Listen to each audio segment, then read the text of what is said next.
Η Ελίτα από τότε δεν ήταν καλή άσπρη μέρα στο ΡΙΚ.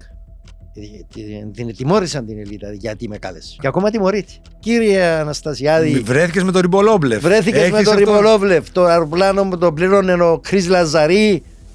Όπως υποστηρίζεις, έδωσε ενόρκο στην Επιτροπή, ή το πλήρωνε ο Ριμπολόβλεφ, όπως γράφει ο Δρουσιώτης στην τάδε σελίδα του βιβλίου του. Η Βουλή ψήφισε ομόφωνα ειδικών νόμων κατά παραγγελία του Ρώσου. Κάμετε μου έναν νόμο. Με ρωτούν πολλοί αν έχω εμπιστοσύνη της Επιτροπής, της αρχής κατά της διαφθοράς. Εκείνο που αισθάνθηκα την πίεση και την απειλή περισσότερο ήταν όταν διαπίστωσα ότι παρακολουθούν τις επικοινωνίες μου πριν εκδώσω το βιβλίο. Όταν έγραψα το βιβλίο και ήταν έτοιμο να εκδοθεί, ο Αναστασιάδης με φώναξε και μου είπε: μην το βγάλεις τώρα το βιβλίο, άστο μετά και δεν θα σε σηκώσει κανένας απ' εδώ. Είναι ηθικό, ενώ βλέπεις ότι είναι χάλια κατάσταση εκεί μέσα, να λες, ωραία, ας μείνω 18 μήνες, να σημειώσω τις βρωμιές τους και μετά εγώ αυτό να το εξαργυρώσω, ας πούμε, σε βιβλία. Είναι ένα εύλογο ερώτημα. Εγώ δεν είδα κάποιον που τον κόσμο που ήταν κοντά στο Αναστασιάδη να ήταν διεφθαρμένος ή εκ προθέσεως να βοήθα. Τα πιο πολλά πράγματα τα έκανε μόνος του. Και τα είδα μετά. Αισθάνθηκα ότι με πρόδωσε, ότι με πούλησε, ότι εγώ έβαλα την ψυχή μου και το όνομα μου και την αξιοπρέπεια μου και την ηθική μου για έναν άνθρωπο ο οποίος τελικά εκλέγηκε πρόεδρος για να πλουτίσει.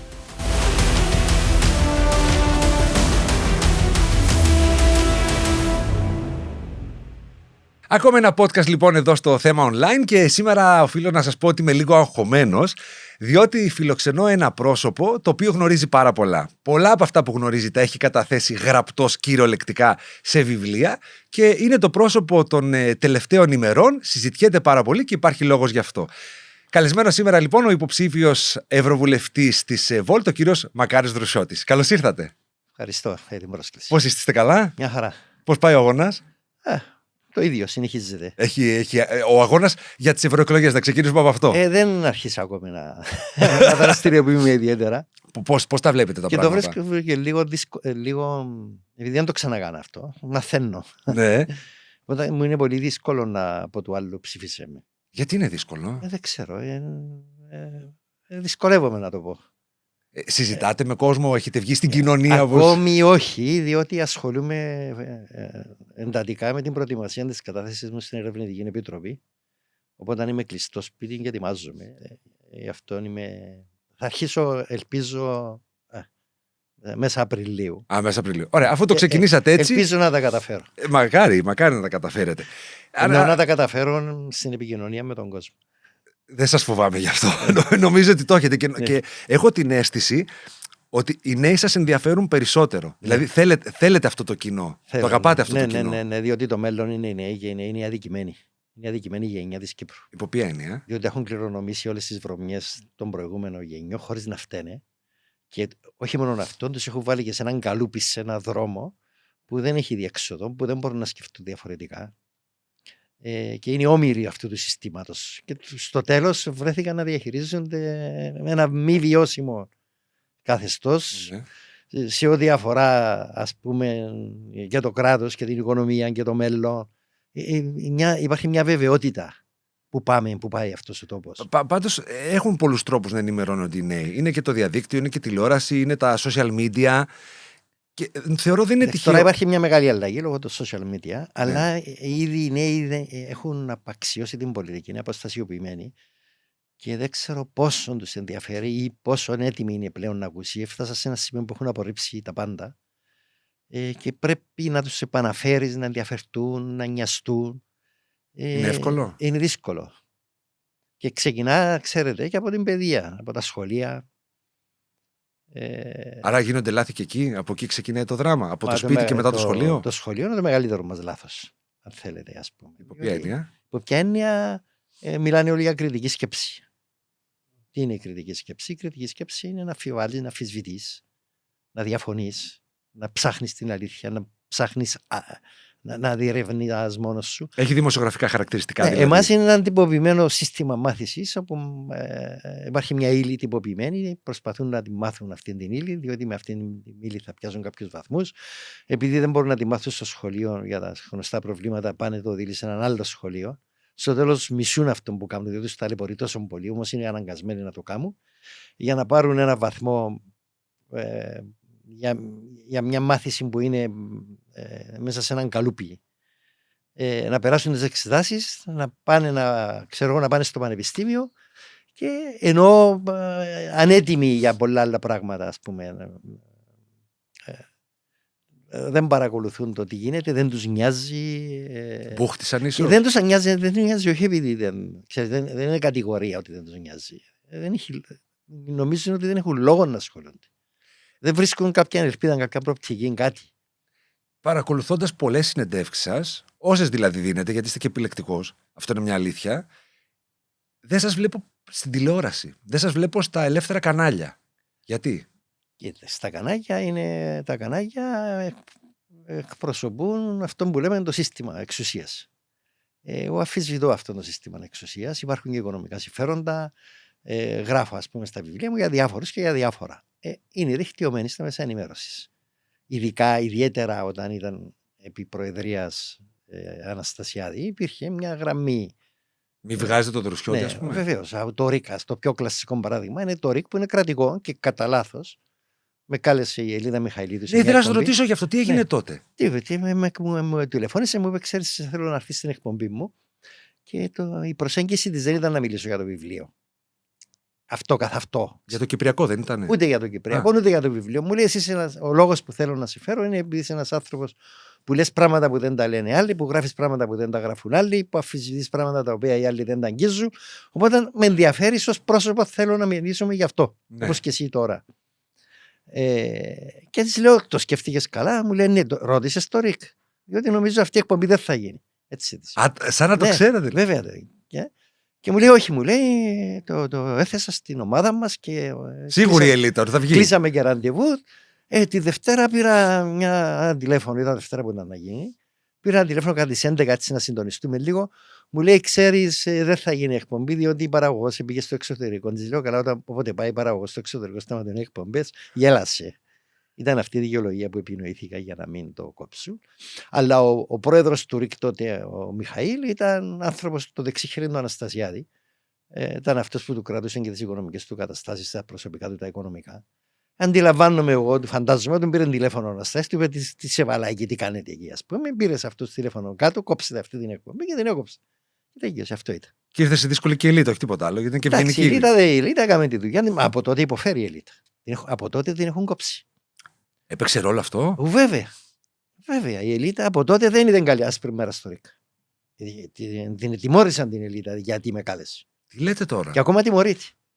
Την είχατε δει στην τηλεόραση την Ελίτα? Όχι. Από τότε. Είναι στο ΡΙΚ, αλλά τώρα. Είναι στο ΡΙΚ, αλλά την έχουν εκεί και ξέρεις, είναι bullying. Μέχρι να κουραστεί και να παραιτηθεί και να φύγει και να περιμένει να ξέρω. Άρα πλήρωσε το κάλεσμα. Πολύ βαρύ τίμημα πλήρωσε η Ελίτα. Okay. Εδώ σας λέω τώρα ένα παράδειγμα του τι γίνεται. Οπότε... Ναι, άντε μου μιλήσατε τώρα, πες, για τη δημόσια τηλεόραση που. Μα η δημόσια τηλεόραση είναι δημόσια τηλεόραση. Τι σημαίνει δημόσια? Η τηλεόραση, αυτή η κουλτούρα που δεν έχουμε. Η τηλεόραση δεν είναι το Αναστασιάδη, ούτε του Χριστοδουλίδη, ούτε του Αρφακόμματος, ούτε του Β. Η τηλεόραση είναι δική μας. Αφού από αυτούς διορίζονται, πώς δεν είναι? Ναι, αλλά εμείς πληρώνουμε τόσα εκατομμύρια, δεκάδες εκατομμύρια για να λειτουργεί. Αυτοί διορίζονται για να διαχειρίζονται δεν διορίζονται για να κάνουν το traffic, ποιος θα βγει και ποιος θα βγει, όπως γίνεται τώρα. Αυτούς εμείς τους πληρώνουμε, τους ακριβοπληρώνουμε για να προσφέρουν ενημέρωση στον κόσμο. Ποιος τους έδωσε το δικαίωμα να αποφασίζουν ο Α ή ο Β ή ο Γ του ΡΙΚ ποιον πρέπει να ακούσει εσύ, ο οποίος πληρώνεις? Καλά, δεν είναι αυτό όμως όλες τις κρατικές τηλεοράσεις του κόσμου? Είναι και στην Ελλάδα η ΕΡΤ. Κάπως με αντίστοιχο τρόπο δεν λειτουργεί? Δεν ξέρω διορισμένοι από το Μαξίμου είναι και αυτοί. Ναι, διορίζονται από τις κυβερνήσεις για να κάνουν αυτή τη δουλειά, αλλά εμείς δεν είναι τον που θέλουμε. Εμείς δεν τους θέλουμε τους θεσμούς να είναι διορισμένοι για να ακούνε εντολές από τον. Αυτή είναι η δικτατορία με δημοκρατικό προσωπείο. Δηλαδή εκλέγεις έναν μονάρχη, ο οποίος μετά λέει: εγώ εκλέγηκα, μα δεν σου έδωσα λευκή επιταγή με την ψήφο μου. Δηλαδή το ίδιο ισχύει και με τη διαχείριση, ας πούμε, όλων των πόρων. Δεν υπάρχει αίσθηση σε αυτούς που διαχειρίζονται εξουσία. Γενικά μιλώ, ότι δεν θέλω να το. Μιλώ στο ευρύτερο. Ναι. Υπάρχουν και άνθρωποι πολύ ευσύνδητοι. Δεν θέλω να μηδενίσω όλους. Αλλά δεν υπάρχει αυτοί που διαχειρίζονται δημόσιο χρήμα η αίσθηση ότι ξέρεις αυτό δεν είναι δικά σου χρήματα. Είναι, σου τα έχουν, Του κόσμου, των πολιτών. του κόσμου είναι και σου τα έχει δώσει για να τα διαχειριστείς με τον καλύτερο δυνατόν τρόπο, με μεγάλο σεβασμό. Ωραία. Πείτε λοιπόν ότι βγάζουμε από την εξίσωση την δημόσια τηλεόραση και πάμε σε ιδιωτικά κανάλια. Είναι αρκετά. Δεν μπορούσε ένα κανάλι να σας καλέσει. Δηλαδή, όλοι έχουν συμφέροντα. Να μου απαντήσετε εσείς που είσαστε στα μέσα ενημέρωσης. Δεν κυκλοφόρησε το βιβλίο «Η Συμμορία» το 20, έχουμε 24. Και το κράτος μαφία το 22. Δεν υπήρξε ούτε ένας δημοσιογράφος να βάλει μια ερώτηση για την ουσία. Δηλαδή να πάρει ένα θέμα, μια πτυχή. Έχετε πολλά κεφάλαια ανοίξει. Ναι, μια πτυχή την οποιαδήποτε. Κύριε Άρφα, ας πούμε, γράφει το βιβλίο ότι κάνατε αυτόν και αυτόν, τι έχετε να πείτε. Δεν έγινε follow-up δηλαδή για κανένα σε θέμα. όσα γράφατε. Μια ερώτηση. Η μόνη ερώτηση που εμπήκε ήταν στον Αναστασιάδη. Οι μόνες ερωτήσεις που εμπήκαν ήταν επικριτικές για μένα, να θέλει. Ξέρετε, αισθάνεστε ότι σας έχει προδώσει ή ότι καταχράστηκε της εμπιστοσύνης σας ή αυτού του επίπεδου. Δηλαδή δεν μπήκε ερώτηση. Κύριε Αναστασιάδη, βρέθηκες με τον Ριμπολόβλεφ. Βρέθηκες με τον Ριμπολόβλεφ. Το αεροπλάνο που το πλήρωνε ο Χρυς Λαζαρή, όπως υποστηρίζεις, έδωσε ενόρκο στην Επιτροπή, ή το πλήρωνε ο Ριμπολόβλεφ, όπως γράφει ο Δρουσιώτης στην τάδε σελίδα του βιβλίου του. Άρα μου λέτε με λίγα λόγια ότι σε ένα νορμάλ κράτος, ας πούμε, σε μια νορμάλ κοινωνία. Ναι, αν έβγαινε, ας πούμε, αυτό το βιβλίο που είναι το αναθεωρημένο, το κράτος μαφία, που έχετε βάλει μέσα νομίζω και ένα κεφάλαιο για τα διαβατήρια. Σε ένα νορμάλ κράτος θα γινόταν σκάνδαλο και ενδεχομένως να παραιτεί η εξουσία. Τώρα είμαστε σε αυτές τις μέρες. Συζητούμε το θέμα με τη μονή. Με τη μονή στο Αβακούμ. Ναι. Στο Αβακούμ. Βλέπετε τι συζήτηση γίνεται, λεπτομέρειες, γιατί εκείνο, γιατί το άλλο. Εντάξει, βγήκαν και βίντεο όμως. Δεν είναι απλά πληροφορίες. Ωραία. Δεν άξιζε μια συζήτηση για την υπόθεση, ας πούμε, της σύλληψης, της συνωμοσίας, για τη σύλληψη της γυναίκας του Ριμπολόβλεφ. Εδώ αποκαλύπτω ότι έναν ολόκληρο κράτος, στο οποίο εμπλέκονται δικαστές, νομική υπηρεσία, αστυνομία, πρόεδρος της Δημοκρατίας, ιδιώτες, δικηγόροι, συνομωτήσα για να συλλάβουν μια γυναίκα και να τη βάλουν στα κρατητήρια και να την εκβιάσουν να υπογράψει διαζύγιο με τους όρους της συζύγου της, με μια υπόθεση που το διακύβευμα ήταν 4,5 δισεκατομμύρια ευρώ. Και προσπαθούν να την παγιδεύσουν με το δαχτυλίδι που δίθεν αυτή έκλεψε. Μια ιστορία που προσπαθούν, είναι μέσα όλο το σύστημα εξουσίας. Εάν αυτό δεν είναι σκάνδαλο, ή γράφω ότι η Βουλή ψήφισε ομόφωνα ειδικών νόμων κατά παραγγελία του Ρώσου. Κάμετε μου έναν νόμο. Μα είμαστε χώρα μέλος της Ευρωπαϊκής Ένωσης. Κάμετε μου έναν νόμο. Μάλιστα, κύριε, να σου κάνουμε νόμο. Μα ο νόμος παραβιάζει, λένε οι αρμόδιοι, το ευρωπαϊκό κεκτημένο, διότι παραβιάζει τους κανόνες για το ξέπλυμα χρήματος. Δεν μπορείς να κάνεις νόμο κατά παραγγελία όπως τον θέλει ο Ρώσος ολιγάρχης. Ωραία, θα τον βάλουμε τον νόμο στο θέμα, την κατηγορία της δημόσιας τάξης, διότι η δημόσια τάξη εξαιρείται του κεκτημένου. Ακούτε τώρα. Αυτά έγιναν. Υπάρχουν πρακτικά στις Βουλής, υπάρχουν εκθέσεις της Βουλής, υπάρχουν συζητήσεις, υπάρχουν. Έγιναν. Μετά έρχεται και τους λέει: θέλω να μου κάνετε ποινικό κώδικα για να συλλάβω αυτήν τη γυναίκα με αυτόν τον τρόπο. Και του έκαναν και ποινικό κώδικα και ψηφίζει η Βουλή. Καλά, αν το πράγμα δεν είναι θέμα δημόσιας συζήτησης. Τι είναι θέμα δημόσιας συζήτησης? Ωραία, να σας το θέσω διαφορετικά. Πεςτε μου και εσείς δημοσιογράφος, τι είναι? Συμφωνώ μαζί σας, αλλά νιώσατε ποτέ να λένε άντε ο Δρουσιώτης τα γράφει? Δηλαδή να σας αντιμετωπίζουν σαν γραφικό στο τέλος της ημέρας. Έτσι ξεκίνησα. Εντάξει, ότι αρχίσαν πρώτα ο Δρουσιώτης τα γράφει, ή ξέρεις, επειδή δεν τον έχει διορίσει ο Αναστασιάδης, μύθος όλα αυτά, ότι τάχα δεν με έχει διορίσει, και να μιλήσουμε για αυτά, ναι, αν θέλεις. Βεβαίως. Αλλά μετά όταν διαβάστηκε και ξαναδιαβάστηκε και συζητήθηκε και το επόμενο βιβλίο και το επόμενο βιβλίο, αυτό πλέον δεν ισχύει το ότι ειδικά τώρα επειδή το βιβλίο θα το εξετάσει η αρχή κατά της διαφθοράς και το ότι αποφάσισαν να το εξετάσουν σημαίνει ότι υπάρχει έναν υπόβαθρο σοβαρότητας, διαφορετικά δεν. Δεύτερον, το ότι επέλεξαν μια ξένη να ηγηθεί αυτής της έρευνας σημαίνει ότι έχουν συναίσθηση της σοβαρότητας και ότι δεν μπορούμε να το ερευνήσουμε με έναν τρόπο που θα αμφισβητηθεί η έρευνα. Ελέγχεται τώρα, πιστεύετε, η όλη διαδικασία? Πριν υποτίθεται ότι τους διόρισε ο πρόεδρος, ας πούμε, την Ερευνητική Επιτροπή. Ναι. Τώρα νιώθετε, ας πούμε, ότι μπορεί να δικαιωθείτε? Να σας πω, για να μην τα ξεχνάμε, Ναι. κρατήστε το θέμα με τα κίνητρα. Ναι. Να το δούμε μετά και να πούμε αυτό για την Επιτροπή που ρωτήσατε τώρα. Εγώ δεν έχω επαφή με την Ερευνητική Επιτροπή για διαδικαστικά θέματα. Πότε θα καταθέσω, πώς θα παρουσιάσω τα τεκμήρια μου κλπ. Επί της ουσίας δεν έχω κάνει καμιά συζήτηση μαζί τους. Με ρωτούν πολλοί αν έχω εμπιστοσύνη της Επιτροπής, της αρχής κατά της διαφθοράς. Δεν είδα κάτι από τον καιρό που ασχολούμαι μαζί τους που να με κάνει καχύποπτον ότι προσπαθούν να πάρουν τα πράγματα στη λάθος κατεύθυνση. Δεν έχω δει κάτι. Οπότε δεν μπορώ να πω ότι να επιβεβαιώσω αυτές τις φήμες.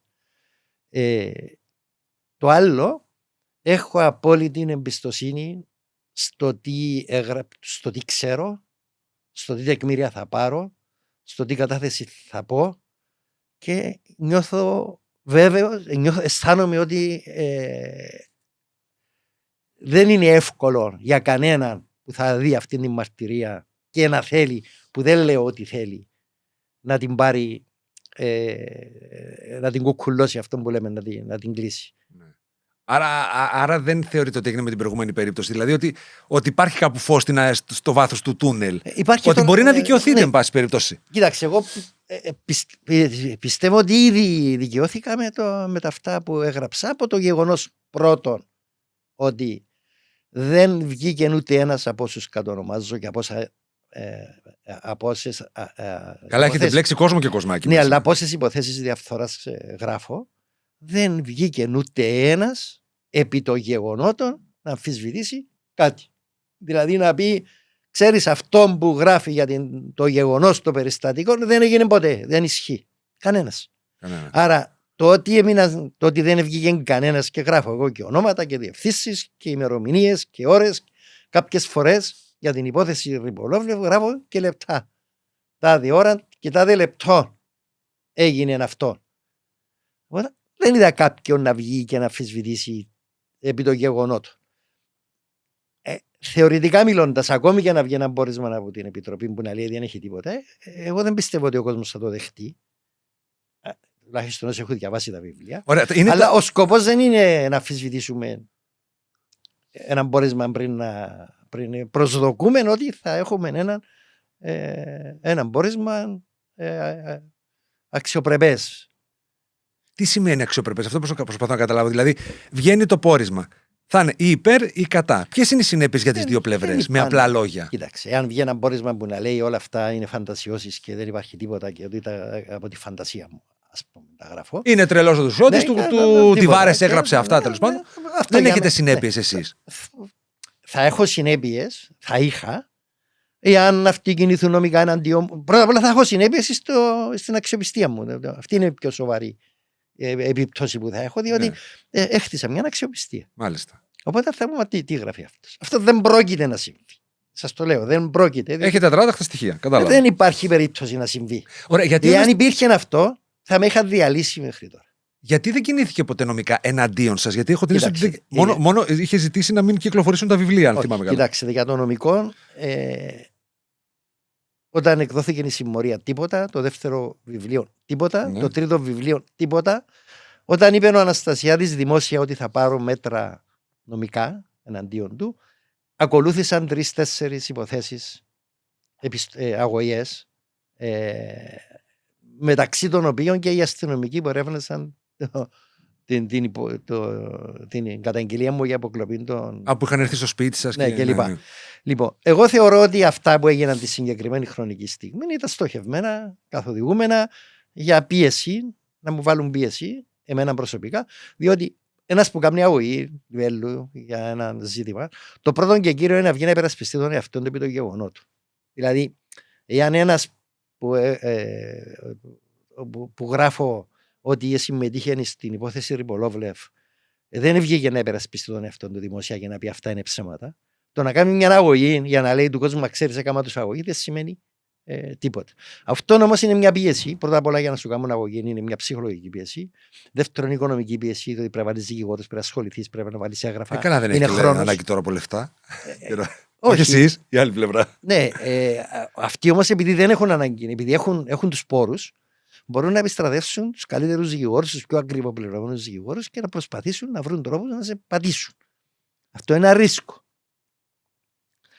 Το οποίο όμως διαχειρίζουμε και αντιμετωπίζω. Τώρα, εάν βγει ένα πόρισμα στην Επιτροπή που να λέει ότι να εισηγηθεί ποινικές διώξεις και έρευνες, όλες αυτές οι υποθέσεις του Λιβέλου θα εξαφανιστούν. Πότε καταθέτετε εσείς? Εγώ καταθέτω, νομίζω πρέπει να είναι πρώτη εβδομάδα του Απρίλιο. Ακόμα δεν έχω πάρει επίσημη. Και θα είναι αυτή η Αυστραλία, αυτή θα κάνει τη. Αυτή με 3 άλλους Κύπριους. Ναι. Αγχώνεστε? Ναι. Όχι, καθόλου. Έχετε αυτοπεποίθηση? Βεβαίως, αγχώνούμουν όταν θα κυκλοφορούσα το βιβλίο. Για πρώτη φορά. Πώς νιώθατε, θέλω λίγο αυτό σε προσωπικό επίπεδο.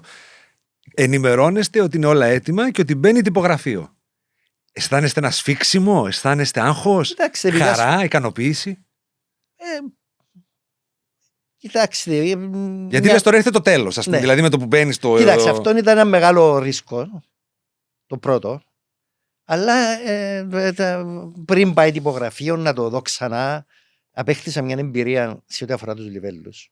Διότι θέλω να σας πω ότι είχα καμιά ντουζίνα υποθέσεις Λιβέλων μέχρι τώρα. Δεν καταδικαστήκα ποτέ. Οπότε ξέρω να διαχειρίζομαι. Μπορεί να γράψεις οτιδήποτε χωρίς να είναι Λιβέλος. Ναι, απλά θέλω σε προσωπικό επίπεδο να καταλάβω. Δηλαδή, πέρασε το μυαλό σου να πεις cancel. Να μην όχι, πάει δεν τίποτα. πέρασε. Υπήρξε αίσθηση, να σας πω. Υπήρξε εκείνο που αισθάνθηκα την πίεση και την απειλή περισσότερο, ήταν όταν διαπίστωσα ότι παρακολουθούν τις επικοινωνίες μου πριν εκδώσω το βιβλίο. Ήταν δύσκολες περιπτώσεις. Δεν φοβηθήκατε πραγματικά τώρα? Δηλαδή. Υπήρξε μια οικογένεια, αυτά, σπίτι. Ναι, κοιτάξτε, την οικογένεια μου συνειδητά την αφήσα έξω από αυτά.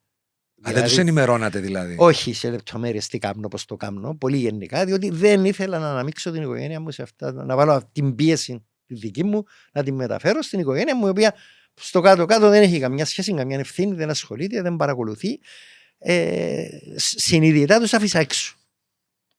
Να μην τους φορτώσω. Καλά, δεν σας είπε η γυναίκα σας, ρε Μακαρία μου, τώρα σταμάτα το ρε παιδάκι μου, συζητάει άλλος ο κόσμος, τα βάζεις με τον πρόεδρο. Δηλαδή δεν προσπάθησε λίγο να σας μαζέψει? Να σας πω, δεν είναι κάτι που το κάνω τώρα. Έχει 30 χρόνια που το κάνω. Καλά, τα τελευταία όμως 4 είναι τα καλά, τα ζεστά. Ναι, πάντα έγραφα τολμηρά. Αλλά είχα υποστήριξη από το σπίτι για να κάνω αυτό που κάνω. Αλλά με συνειδητά τους άφησα λίγο σε απόσταση για να μην. Ναι. Και βγήκε ο Αναστασιάδης, και αυτό είναι μια καλή ευκαιρία να μιλήσουμε για τα κίνητρα. Ξέρεις, βγήκε δημόσια να καταγγείλει τη γυναίκα μου, η οποία, σας λέω, δεν ασχολείται. Εκπαιδευτικός δεν είναι? Είναι εκπαιδευτικός. Έχει 0 ευθύνη για ό,τι κάνω. Και να καταγγείλει ότι ο λόγος που έγραψα το βιβλίο ήταν διότι δεν διόρισε τη γυναίκα μου, δεν με ξαναδιόρισε, διότι έπαιρνα διπλό μισθό και έπαιρνα μισθό εγώ και διπλό μισθό η γυναίκα μου στις Βρυξέλλες, την οποία ψευδώς είπε ότι τη διόρισε στις Βρυξέλλες για να δουλεύει. Δηλαδή μετέφερε την πίεση στην οικογένεια αντί σε μένα. Λοιπόν, και εδώ να πούμε για η μόνη απάντηση που δίνει ο Αναστασιάδης, που έδινε και την ιδιαίτερη και στα μέσα ενημέρωση, την οποία δίνανε παρέγα κανονισμένη, ήταν ότι επειδή δεν διόρισε το Στυλιανίδη για δεύτερη θητεία, άρα δεν διορίστηκα εγώ ξανά στις Βρυξέλλες, άρα εγώ έχασα τους μισούς και έχασαν και τον μισθό η γυναίκα μου, παίρναμε 2 μισθούς, γράφανε εφημερίδες για τους παχυλούς μισθούς κλπ. Πρώτα απ' όλα δεν με διόρισε ο Αναστασιάδης στις Βρυξέλλες. Εγώ δούλεψα στο Προεδρικό μόνο 18 μήνες. Πήγα με τη συνείδηση μου καθαρή ότι θα συμμετέχω σε μια προσπάθεια διαδικασία αλλαγής με αφορμή και την οικονομική κρίση και την επιλύση του Κυπριακού. Από την αρχή κατάλαβα ότι κάτι δεν πάει καλά. Γι' αυτό άρχισα και έγραφα ημερολόγιο. Ωραία, θέλω να κάνω μια ανωτελεία εκεί. Ναι. Αν μου επιτρέπετε. Ναι. Ήταν η επόμενη μου ερώτηση. Ναι, αλλά δεν σας είπα για το. Πείτε μου, στον ελληνικό εσείς ντρέπομαι. Δεν μπορώ να μιλάω στον ελληνικό. Ναι. Ωραία, να σας πω εννοώ για αυτοί που μας ακούνε. Εντάξει, είστε έξυπνος, καλά λέω. Ναι. Λοιπόν,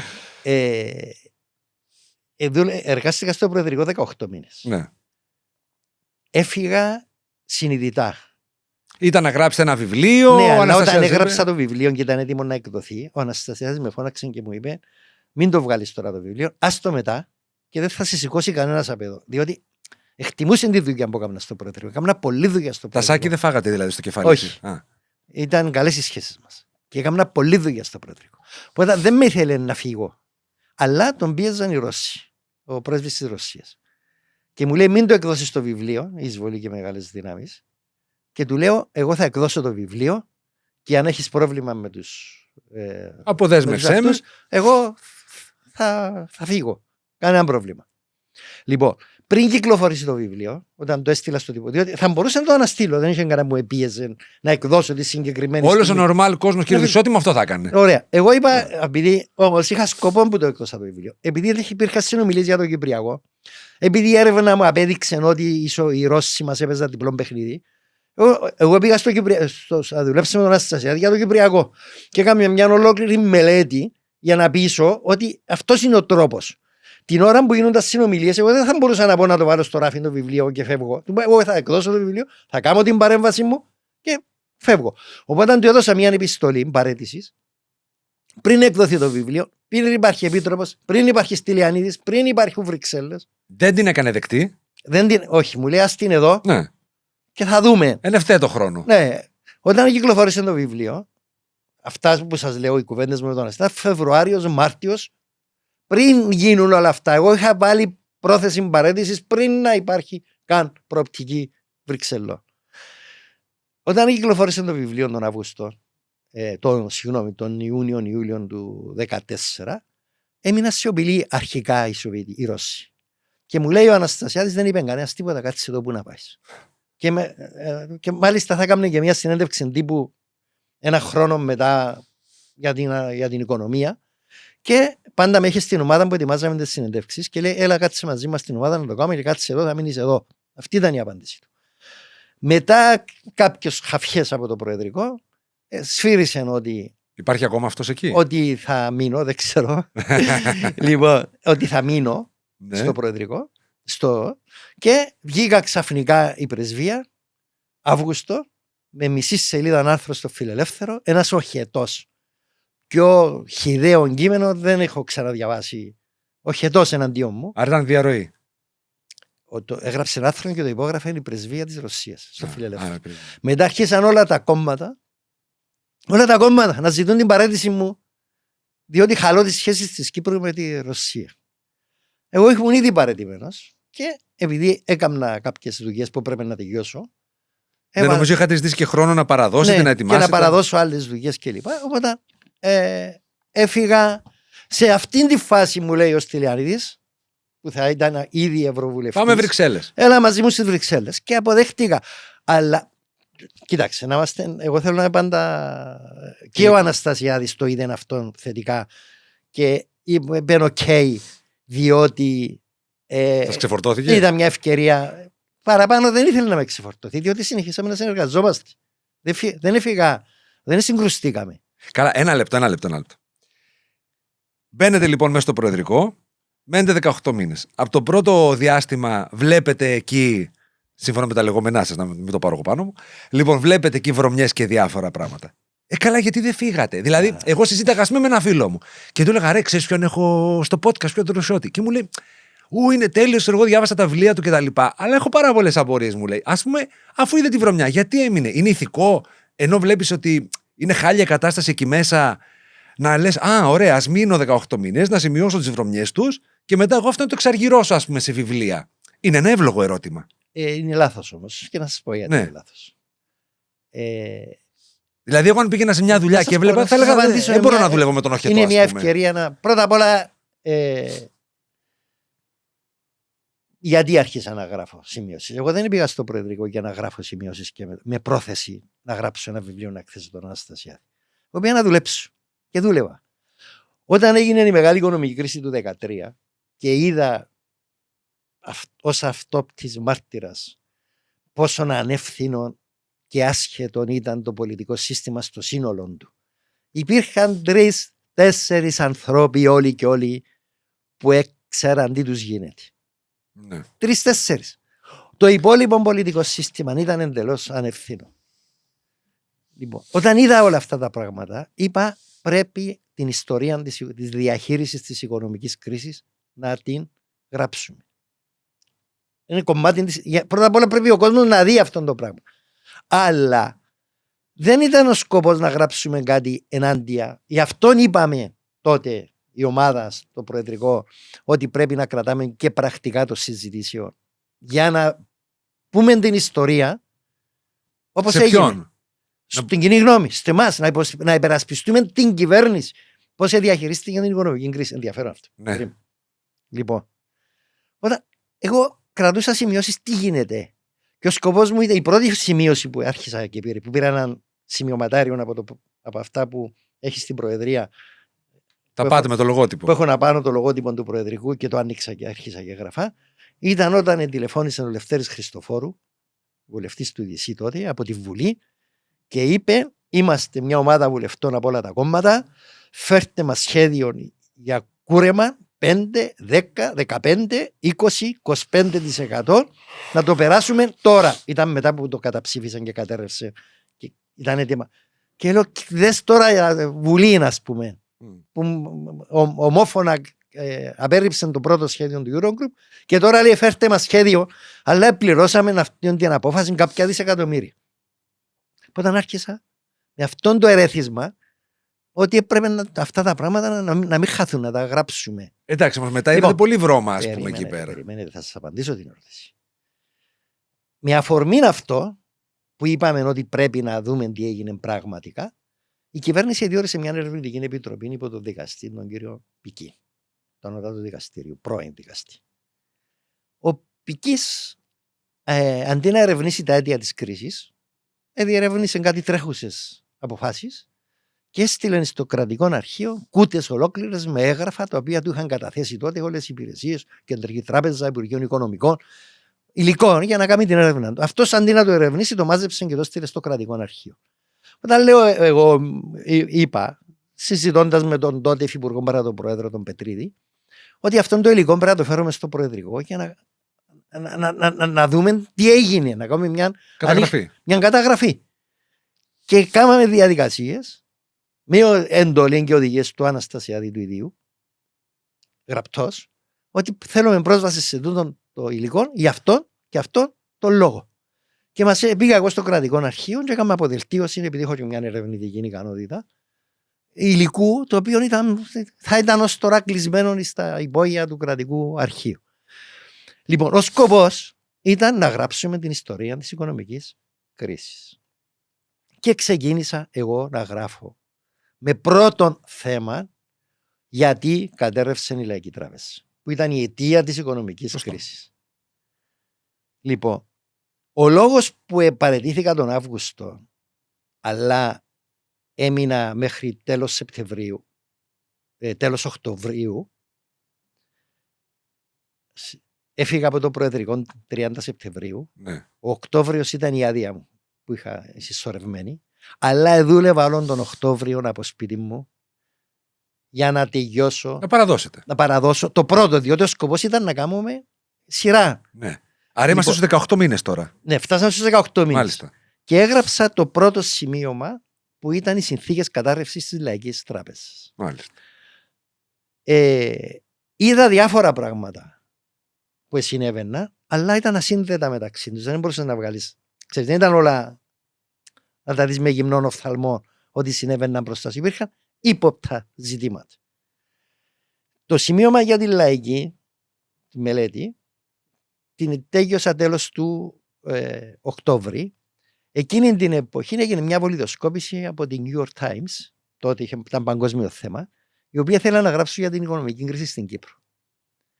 Ερωτήθηκε ο πρόεδρος εάν θα ήταν καλά να δώσουμε το report που έκανα εγώ για τη λαϊκή. Και είπε ναι, να το δώσετε. Ήταν δική του απόφαση να δοθεί, να γίνει διαρροή στους New York Times. Δόθηκε το κείμενο, αλλά εγώ επειδή ήθελα να ήμουν ασφαλής και σωστός, στο εισαγωγικό μου, εγώ έγραψα το ιστορικό ότι αυτή η μελέτη γίνεται με οδηγίες του Πρόεδρου της Δημοκρατίας και είναι πηγές από το κρατικό αρχείο, από την Προεδρία, αυτών, όπως έπρεπε να γίνει, και έβαλα παραπομπές, τάδε έγραφον. Ο Αναστασιάδης, ο οποίος πήρε ένα αντίγραφο της έκθεσης της Λαϊκής. Σου το εκπέταμε έξω εμένα, να μην φαίνομαι. Όχι, δεν το διάβασε, διότι δεν διαβάζει. Ο κυβερνητικός εκπρόσωπος ο Χριστοδουλίδης πήρε ένα αντίγραφο, ο Υφυπουργός παρά τον Πρόεδρο πήρε ένα αντίγραφο. Αλλά κανείς δεν συνειδητοποίησε ή εντόπισε ή σκέφτηκε ότι το κείμενο που πάει στους New York Times είναι του Προεδρικού. Η αντίληψη που είχε ο Αναστασιάδης. Διαρροή. Όχι, ότι δίνουμε το υλικό και να το βγάλει η New York Times ως έρευνα δική της. Μάλιστα. Για να τα χώσει βασικά το report αυτό, αφήνει εκτεθειμένους και τους δύο διοικητές της Κεντρικής Τράπεζας. Και τον Ορφανίδη και τον Δημητριάδη. Αυτό για τον Αναστασιάδη, και ορίστε τι παράλαβα εγώ. Αυτό είναι το χάος. Δύο διοικητές της Κεντρικής Τράπεζας που προηγήθηκαν, δεν διαχειρίστηκαν σωστά τη λαϊκή, η οποία κατέρευσαν και πήρε μαζί της ολόκληρο το οικονομικό σύστημα. Αλλά η εντύπωση του Αναστασιάδη ήταν ότι θα παρουσιάζεται ως New York Times. Όταν δημοσιεύτηκε ότι είναι report το οποίο έγινε για τον πρόεδρο, μου τηλεφώνησε ο Χριστοδουλίδης, ήταν εκπρόσωπος, μου λέει: μα ο πρόεδρος θα κάνει ανακοίνωση ότι δεν έχει σχέση. Λέω: του να κάνει, θα κάνω και εγώ ανακοίνωση ότι από αυτές τις συνθήκες έγινε το. Είστε στο ίδιο γραφείο τώρα, στο Προεδρικό. Όχι, δεν είμαι, εγώ έφυγα. Πήγατε Βρυξέλλες. Σας λέω ότι εγώ πήγα Βρυξέλλες και ακόμα είχα συνεργασία. Ναι. Έγινε ένας χαμός, ένας πανικός, διότι ο Αναστασιάδης ενοχλήθηκε, διότι δεν ήθελε. Γιατί ενοχλήθηκε? Διότι το report άφηνε εκτεθειμένο τον Γιαννόπουλο. Μετά ακολουθήσαν αποκαλύψεις τις οποίες δεν γνωρίζαμε, ότι ο συναγερμός και ο Αναστασιάδης πήραν βοήθεια από τα κλεμμένα της Λαϊκής μέσω της Focus, όπου ήταν πίσω ο Βιενόπουλος. Οπότε δεν ήθελε να ανοίξει προσωπικά μέτωπο με το Βιενόπουλο. Με το Βιενόπουλο να του φορτώνει ευθύνες για την οικονομική κρίση. Αυτά τα διαβάσει και ο κόσμος στο βιβλίο. Εγώ όμως θέλω το ηθικό κομμάτι να θίξω. Αυτό περιμένει. Ναι. Όμως παρόλα αυτά έγινε μια διαχείριση. Βγήκε ο Χάρης ο Γεωργιάδης και έκανε μια δήλωση στο ραδιόφωνο και είπε: είναι η ομάδα που το έκαμε και υπάρχουν κι άλλα και σε υποστήριξαν την έκθεση. Οπότε με έναν τρόπο έκλεισε το θέμα ποιος και γιατί το έκαμε, διότι το ρωτούσαν ότι ποιος το έκαμε, φωτογραφίζαν εμένα φυσικά. Αλλά μετά τον επόμενο χρόνο εγώ συνέχισα να συνεργάζομαι, να έχω επαφή και επικοινωνία με το Προεδρικό, με τον Αναστασία. Όταν έρχομαι στην Κύπρο, πήγαινα στο Προεδρικό. Όταν έρχεται ο Αναστασιάδης στις Βρυξέλλες για τα συμβούλια, 2-3 φορές πήγαμε μαζί έξω για δείπνο. Πρακτικά όμως πώς γύρισε η ιστορία? Με αυτό θα σας πω. Έχει ενδιαφέρον η ιστορία. Αρχίσαμε ο Αναστασιάδης, μου ζήτησε όταν έκαμε συνομιλίες για το Κυπριακό να του κάνω μια συγκριτική μελέτη του σχεδίου ΑΝΑΝ, τη Ζηρίχη και του τι είχε συμφωνήσει αυτός με τον Ακκιντζή. Πληρωνόσασταν εσείς γι' αυτό? Όχι. Αμυστή. Αμυστή. Λοιπόν, και του τα έκανα αυτά που μου ζήτησε. Μέρες και νύχτες ολόκληρες. Το έναν έχω email, πώς στέλνα του συναδέλφου μου στο Προεδρικό, 4 ώρα το πρωί και του λέω: το στέλνω, ελπίζω οι κόποι μας να μην πάνε χαμένοι. Σε μια περίπτωση θα πήγαινα διακοπές με την οικογένεια μου, ήρθε και η κόρη μου από τη Γερμανία και είχαμε κλεισμένα να πάμε διακοπές. Και τους ακύρωσα, τους άφησα σπίτι, διότι έπρεπε να κάνω αυτή τη δουλειά για τον Αναστασιάδη στην Κύπρο. Ενώ ήμουν κάτω εδώ, ξέρεις, αφιλοκερδός, διότι ήθελα να βοηθήσω σε αυτό το πράγμα. Τότε, άρα τον σεβόσασταν, εγώ αυτό καταλαβαίνω. Δηλαδή υπήρχε σεβασμό στο πρόσωπό του. Και συνεργασία. Ναι. Μετά αντιλήφθηκα ότι μετά του έκανα μία μελέτη του Αναστασιάδη. Όλα αυτά είναι γραπτά, υπάρχουν και σε email. Και ο βοηθός του Αναστασιάδη με οδηγίες του Προέδρου μου έστειλε και μου έδωσε σε USB και μετά μου έστειλε με email όλο το πληροφοριακό υλικό για το Κυπριακό για να το κάνω σημειώματα. Μάλιστα. Γιατί δεν ήμουν ένας άνθρωπος που έφυγα εχθρικά.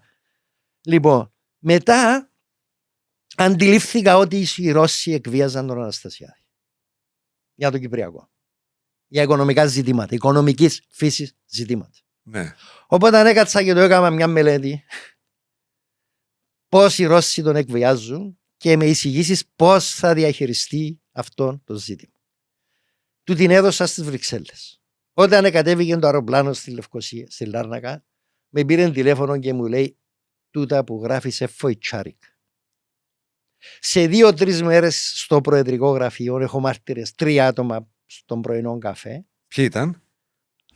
Ήταν ο ένας που τον επικαλούμε στο βιβλίο, ο Πάμπας ο Χαραλάμπους που ήταν διευθυντής τύπου του γραφείου, αλλά παρόντες ήταν και ο Κασουλίδης, ήταν και ο Αβέροφ, ήταν όλοι που πάνε στο Χριστόδουλίδης ήταν. Και τους είπε ότι μου έστειλε ένα σημείωμα ο Μακάριος, είναι Φοϊτσάρικ με τους Ρώσους τα πράγματα. Ήταν τότε που ο πρέσβης ο Σάτσι επίεσε συνάντηση με τα κόμματα του κέντρου για να μιλήσουν εναντίον της Ζωνικής Ομοσπονδίας με τον πρέσβη να κάθεται μπροστά. Με πήρε τηλέφωνο ο πρόεδρος και μου λέει δεν εστέγνωσε το μελάνι σου για τον Σάτσι. Εγώ μετά λέω έχω μια συνεισφορά για να ο πρόεδρος να νιώσει, ξέρεις, να καταλάβει τι γίνεται. Οπότε 29 Δεκεμβρίου το 2016 ήταν η τελευταία φορά που το συνάντησα. Καθόταν εκεί που είσαι εσύ και εγώ εδώ απέναντι. Μπροστά στο γραφείο του ήσασταν? Στο γραφείο του. Στο προεδρικό γραφείο υπάρχει ένα λεπτό σιρτάρι μπροστά, το οποίο ο πρόεδρος βάζει. Πολύ λευκός οίκος μου μυρίζει εδώ, ναι. Το οποίο βάζει μέσα τα σημαντικά που θέλει να έχει σε πρώτη ζήτηση. Είναι κρυφό δηλαδή κάπου? Όχι, δεν είναι κρυφό. Ένα μικρό σιρτάρι στο οποίο βάζει τα έγγραφα που θέλει να έχει εύκολη πρόσβαση. Γρήγορη πρόσβαση.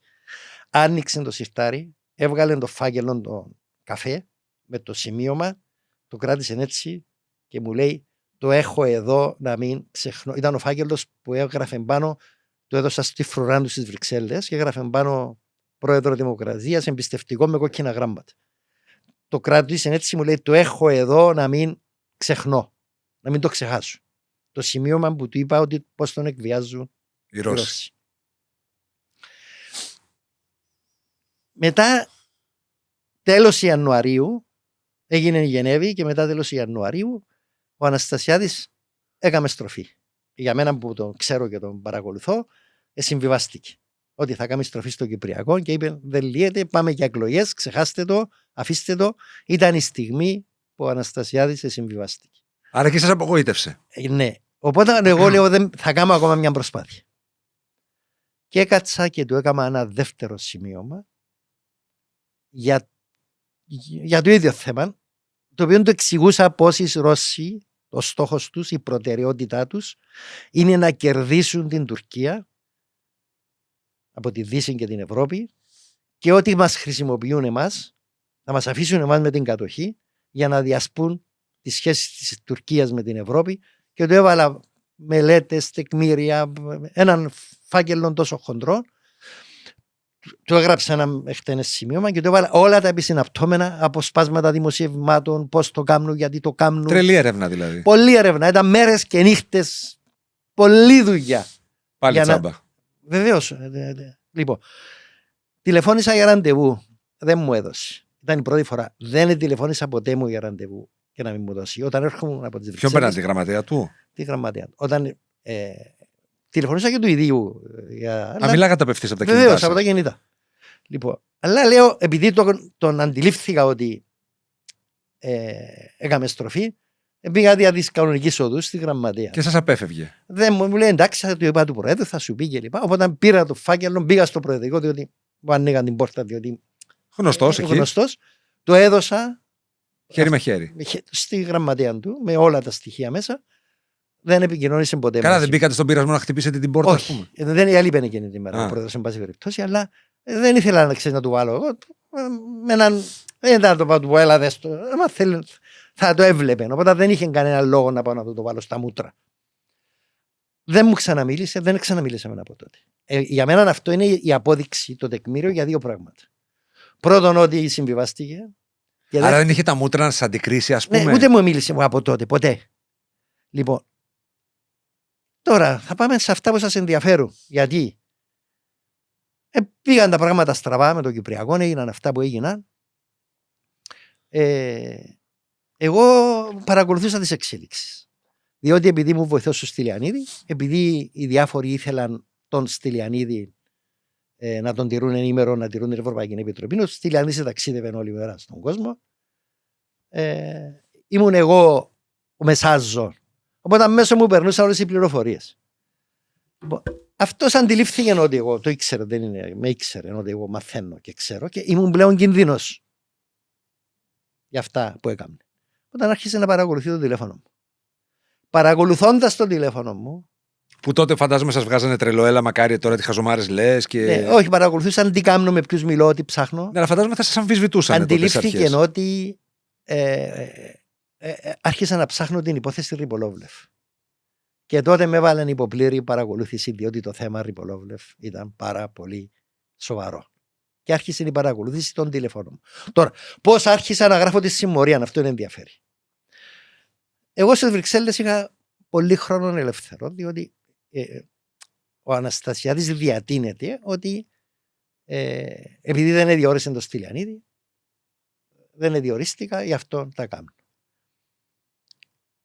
Εγώ είπα σε όλους στις Βρυξέλλες ότι δεν ενδιαφέρομαι για δεύτερη θητεία, ακόμη και αν ο Στυλιανίδης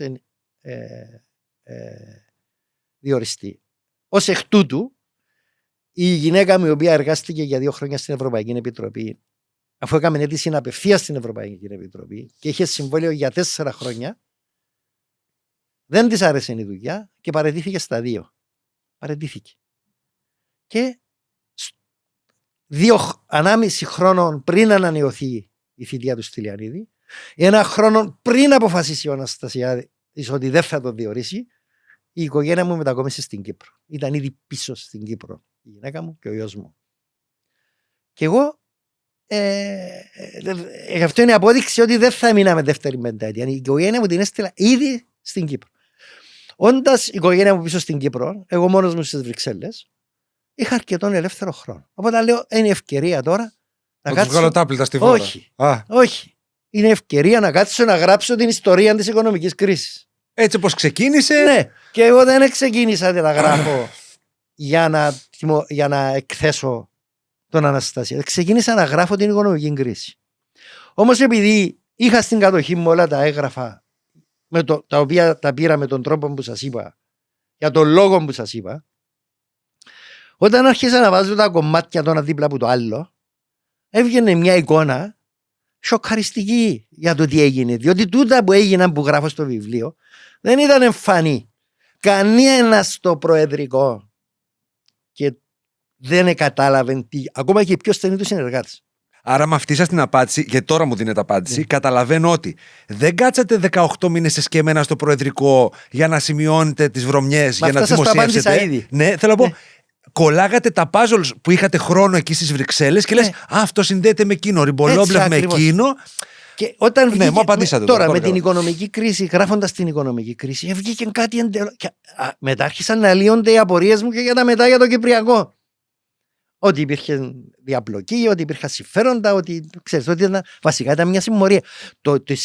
Τη λέξη συμμορία εγώ την άκουσα όταν ήμουν στο προεδρικό, διότι γίνονταν μεμονωμένα γεγονότα. Σας το είπε και ο Μακαρίτης, ο Χάσικος. Αλλά εντάξει, όταν κάποιος διαχειρίζεται εξουσία, κακά τα ψέματα. Είναι αυτό που λέμε στην Κύπρο, όταν βάλεις το δάχτυλο σου στο μέλι, θα το γλύψεις. Αλλά αυτοί πήγανε μέσα στο βαρέλι με το μέλι βασικά, δεν ήταν το δάχτυλο.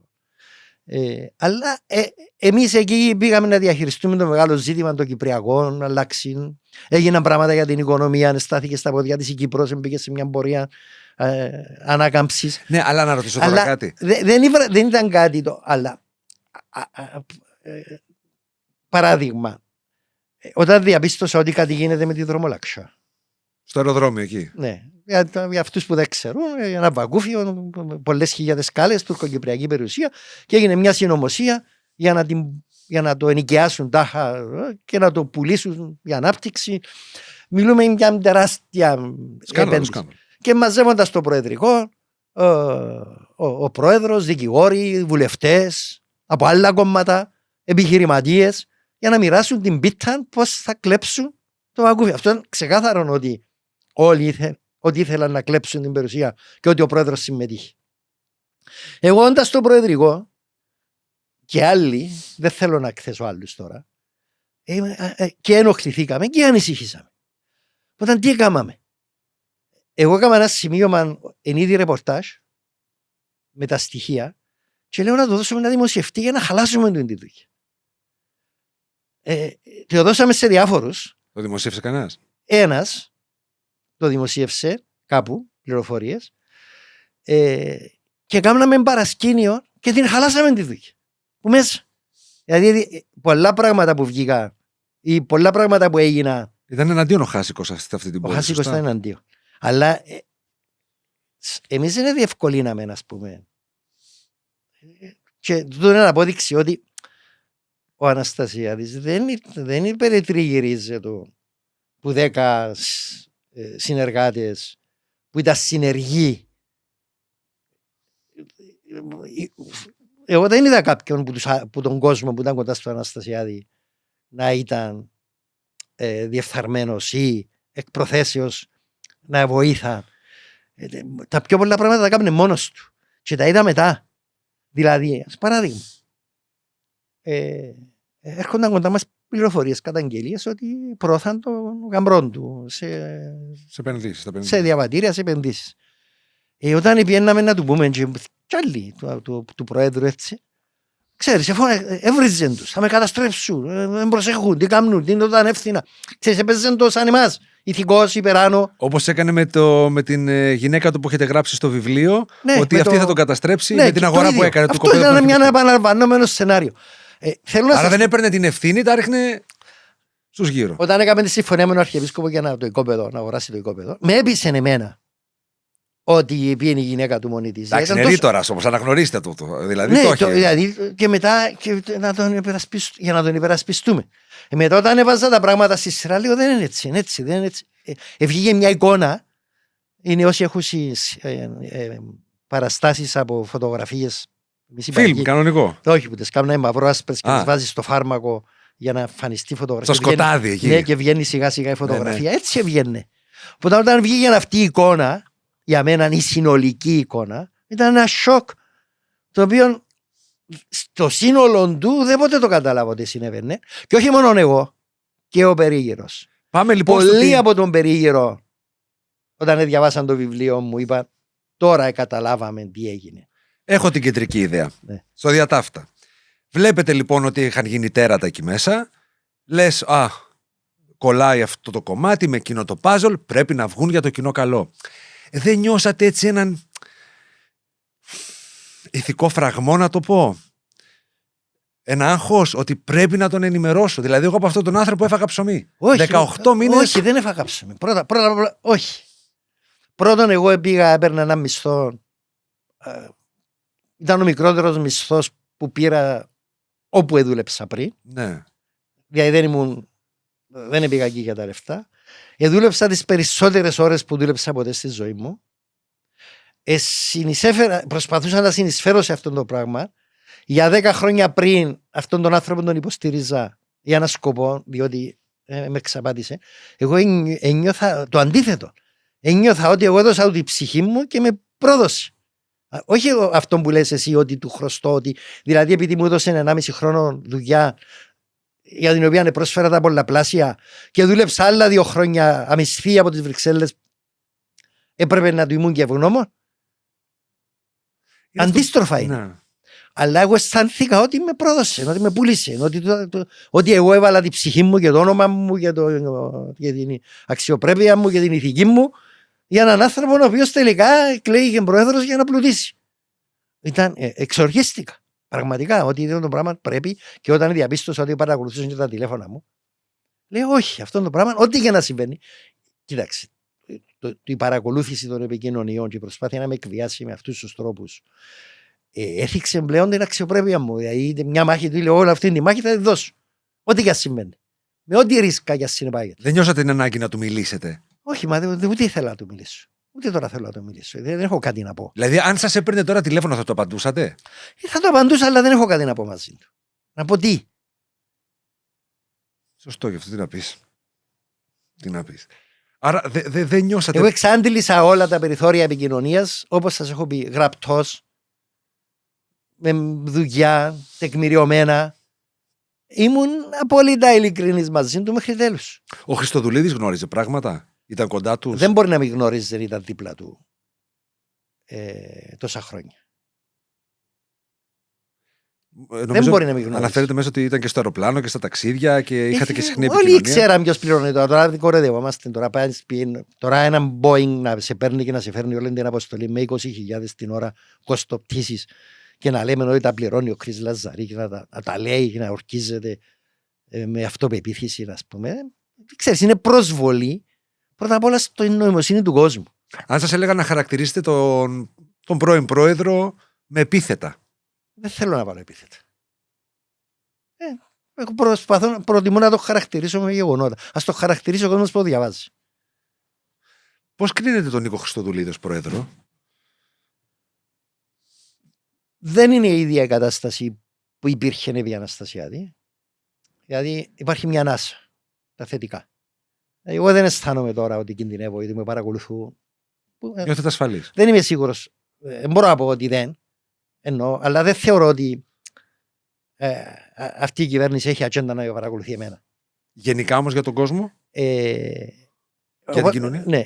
Γενικά προκάλεσε μια απογοήτευση ο Χριστοδουλίδης, διότι δημιούργησε μια εικόνα, μια εντύπωση ότι είναι το ηθικό στοιχείο της κυβέρνησης, ο νέος άνθρωπος δεν ευθύνεται για τον Αναστασιάδη και ότι μπορεί να πάρει τη χώρα μπροστά και να κάνει αλλαγές ως ένας νέος άνθρωπος. Συγγνώμη. Απέτυχε σε αυτό. Δηλαδή έδειξε ότι έχει μια αδυναμία να διαχειριστεί ζητήματα. Εμένα, εκείνο που με απογοητεύει, που με θέλετε, είναι ότι βλέπω το πρόγραμμα του Προέδρου που να αναλώνεται όλη μέρα στα μνημόσυνα, στις εκκλησίες, στις προσκυνήματα, στις παντούφλες. Καλά, δεν έχει άλλη δουλειά να κάνει ο Πρόεδρος, ας πούμε. Δηλαδή. Είπε ότι είναι κοντά στην κοινωνία. Τι άλλο θέλει? Μα τι κοινωνία? Δηλαδή, τον Πρόεδρο δεν εκλέγουμε τον κοντά στην κοινωνία. Τον Πρόεδρο εκλέγουμε τον για να υπηρετεί την κοινωνία. Μα για να υπηρετεί την κοινωνία θέλει να κάνει έργο. Να παράξει έργο σημαίνει θέλει δουλειά. Εντάξει, έχει κάνει πράγματα όμως. Βλέπετε τώρα και με τον διάβολο για τη Γάζα. Τον αποθεώνει όλος ο πλανήτης. Μέχρι και ο ίδιος ο Μπάιντεν, ας πούμε, του στείλε επιστολή. Τι αποθέωση είναι, εγώ δεν την είδα, αλλά ξέρετε κάτι. Είμαστε μια χώρα δίπλα από την εμπόλεμη κατάσταση. Η Κύπρος θα μπορούσε να ήταν έναν asset για να διαδραματίζει τον ρόλο, ξέρεις, στο μέγιστο βαθμό και μέσα από τούτο να εξασφαλίσει την ασφάλεια της, την ευημερία της, την προστασία της. Εάν έλυε το Κυπριακό, το πράγμα θα ήταν δαμέ. Αυτή θα ήταν η Κύπρος. Θα ήταν όλος ο κόσμος θα νοιαζόταν για την Κύπρο, διότι συνεισφέρει στο σύστημα ασφάλειας της Ανατολικής Μεσογείου. Μεγάλο κεφάλαιο. Τώρα, είπαμε ότι θα διαθέσουμε την Κύπρο έναν λιμάνι για να παίρνουμε βοήθεια στη Γάζα. Τι πιο φυσιολογικό και πόσες φορές στο παρελθόν αυτό δεν έχει συμβεί. Δηλαδή, όταν έγινε ο φίλος πόλεμος στο Λίβανο και κενώθηκαν οι Παλαιστίνοι, ήρθαν όλοι στην Κύπρο και έφυγαν από εδώ. Πάντα η Κύπρος χρησιμοποιείται. Εντάξει, ήταν όμως μια σημαντική πρωτοβουλία του όμως. Δηλαδή, όλοι το λένε αυτό. Εντάξει, είπε ο Πρόεδρος ότι θα χρησιμοποιήσουμε την Κύπρο. Είναι το πιο φυσιολογικό πράγμα που μπορεί. Αυτό το minimum ή το αυτονόητο, επειδή ήρθαν οι άλλοι να τον αμφισβητήσουν, ότι δεν γίνεται και δεν γίνεται, και η κυβέρνηση το ανοίγαγε. Και... Τώρα, γιατί έγινε τώρα αυτό? Διότι έχει τεράστιο πρόβλημα ο Μπάιντεν στην Αμερική λόγω των εκλογών και λόγω του ότι ξεπεράσαν τα όρια οι Ισραηλίτες και έχει πολύ να αμφισβητήσει σε όλον τον κόσμο και έχει τίμημα. Οπότε βλέπετε ότι ρίχναν και έπρεπε να κάνουν κάτι για τους Παλαιστίνιους. Υπήρχε τούτη πρόταση, καλώς την έκαμε, καλώς έγινε, μπράβο τους. Αλλά Δεν είναι κάτι που αλλάσει τα δεδομένα ή αλλάσει το χάρτη. Θέλω να πω, επειδή υπήρχε μια εικόνα, ας πούμε, ότι είναι ο πρόεδρος του που δεν κάνει τίποτα. Έχει κάνει δηλαδή και στη διακαναλική και στον απολογισμό του. Δηλαδή έδειξε καλά πράγματα. Δηλαδή μην είμαστε τελείως αφοριστικοί, δεν νομίζετε? Κοιτάξτε, εγώ δεν, αν παρακολουθείτε, δεν κάνω κριτική στον πρόεδρο επειδή δεν κάνει πράγματα. Ή δεν είμαι όλη μέρα, ξέρεις, να στα κάνει. Περιμένατε περισσότερο. Ναι, αλλά υπάρχει μια απογοήτευση στον κόσμο ότι έπρεπε να κάνει, περίμενε πολύ περισσότερα πράγματα να κάνει. Εγώ πιο θετικές εξελίξεις από το διάβολο στη Γάζα θεωρώ αυτά που έγιναν εχθές προχθές στις Βρυξέλλες, όπου γίνεται μια νέα προσπάθεια να επαναρχίσουν ενταξιακές διαπραγματεύσεις Τουρκίας-Ευρωπαϊκής Ένωσης και θέλει να βάλει το Κυπριακό και να ξεκινήσουν συνομιλίες, διότι αν δεν λυθεί το Κυπριακό, είναι όλα παλάτια στην άμμο. Ο Αβέροφ Νεοφύτου πιστεύετε ξεπέρασε ποτέ την ήττα του? Μα πού να ξέρω εγώ. Δημοσιογραφικά ή σαν εκτίμηση? Δεν τον παρακολουθώ και ιδιαίτερα. Βλέπω κανένα tweet που γράφει. Επειδή είστε χρήστες του Twitter φανατικός, ναι, γι' αυτό αλλά λέω. δεν το βλέπω. Εντάξει. Ο Αβέροφ όμως βλέπετε βγήκε και έκαμε δήλωση υπέρ του Προέδρου για το θέμα εντυπωσιάστηκα και εγώ που το είδα. Του διαδρόμου. Πάμε λοιπόν στο κεφάλαιο ευρωεκλογές. Και ξαφνικά ακούμε ότι ο Μακάριος Ρουσότης θα είναι με τη Volt. Πώς προέκυψε όλο αυτό το πράγμα? Γιατί μπλέξατε με την πολιτική που έχει βρωμιά, ας πούμε, έτσι, στη γενική εικόνα που έχουμε και στην αρχή της κουβέντας που κάναμε, και τι προσδοκάτε? Πρώτα απ' όλα με την πολιτική και την βρωμιά. Ακριβώς επειδή η πολιτική έχει βρωμιά και επειδή το σύστημα είναι βρωμικό και αποδείχτηκε ότι είναι και διεφθαρμένο και ανίκανο να διαχειριστεί τα ζητήματα και επειδή είναι και πελώρια, πρέπει να τα πάρουμε ένα βήμα παρακάτω από το να λέμε, να γράφουμε, να υποδεικνύουμε τι πρέπει να γίνει, αν μπορούμε να πάμε στο επόμενο επίπεδο που θα μπορούμε να κάνουμε και κάτι, να εφαρμόσουμε. Προλίγου σας περιέγραψα πώς υπηρέτησα στην κυβέρνηση Αναστασιάδη και μετά όταν ήμουν με τον Στυλιανίδη, ήμουν πάντα θελοντής, ήμουν πάντα στρατιώτης. Δεν επιδίωξα ποτέ. Η δήλωσή του για τα δύο κράτη σας ενόχλησε, του Στυλιανίδη? Του Στυλιανίδη όχι, αλλά να σας εξηγήσω, δεν είπε ο Στυλιανίδης δύο κράτη. Δεν είπε αυτό. Ο Στυλιανίδης είπε αυτό που λέμε η συζήτηση ήταν εάν είναι σωστή η πολιτική που ακολουθεί η Ελλάδα σε σχέση με την Τουρκία, και ο Στυλιανίδης τους είπε ότι δεν είναι με την ρητορική αυτή την εθνικιστική που θα λύσουμε τα προβλήματα, αυτόν το έκαναμε στην Κύπρο, και τους είπε ήδη η Κύπρος είναι τουρκική, ενώ η μισή Κύπρος είναι τουρκική, εννοώντας αυτό που λέμε στην κυπριακή διάλεκτο, με τούτη την ρητορική, με τούτη την πολιτική, με τούτη την φρασιολογία, η Κύπρος ετούρκεψε. Αυτόν τους είπε. Δηλαδή, αυτόν ακριβώς τους είπε. Απομόνωσαν τη λέξη η Κύπρος είναι τουρκική και λένε την έδωσαν την Κύπρο στην Τουρκία. Δηλαδή είναι εκτός κειμένου μια λέξη. Μάλιστα. Που παίζουμε με τις λέξεις. Μάλιστα. Αλλά εγώ σας είπα προηγουμένως για την προηγούμενη ερώτησή σας ότι απέδειξα ότι με τον Αναστασιάδη τόσο καιρό και με άλλους ήμουν εθελοντής, ότι έπρεπε να συνεισφέρω το να κάνουν αυτοί που είχαν πολιτικές φιλοδοξίες, να τους δώσω υλικό, να τους δώσω εφόδια, να τους δώσω όπλα, να κάνουν αυτή την πολιτική που είχαν πολιτικές φιλοδοξίες. Εγώ ουδέποτε διεκδίκησα να εκλεγώ. Από το σχολείο μαθητικές εκλογές μέχρι τώρα είναι η πρώτη φορά που διεκδικώ κάτι, διότι πάντα ήμουν στρατιώτης. Γιατί στη Volt?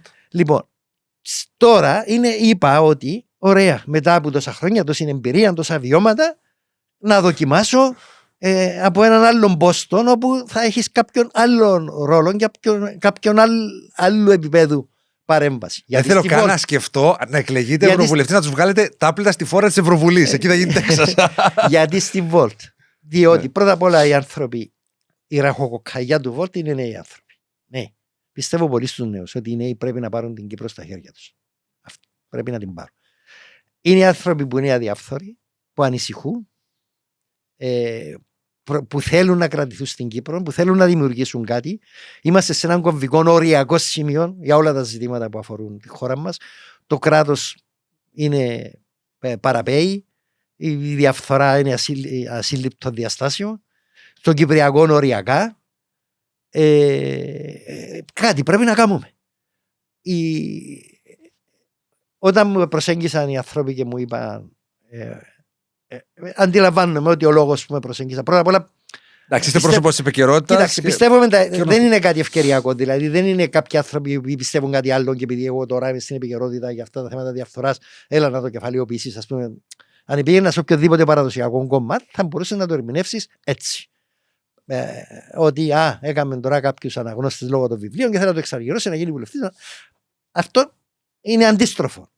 Συμφωνώ με τους ανθρώπους, έχουμε τις ίδιες ανησυχίες και γιατί όχι να μην συνεισφέρω στο, αφού λόγω συγκυριών αυτή την περίοδο τα θέματα που απασχολούν την κοινή γνώμη έχει μια αναπήχηση ο δικός μου ο λόγος, ας πούμε, γιατί να μην συνεισφέρω στο να επιτύχει αυτή η προσπάθεια.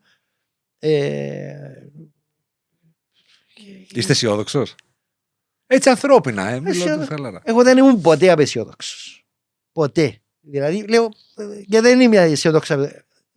Προσπαθώ. Γιατί σημαίνει προσπαθώ. Δηλαδή κάνω ό,τι μπορώ.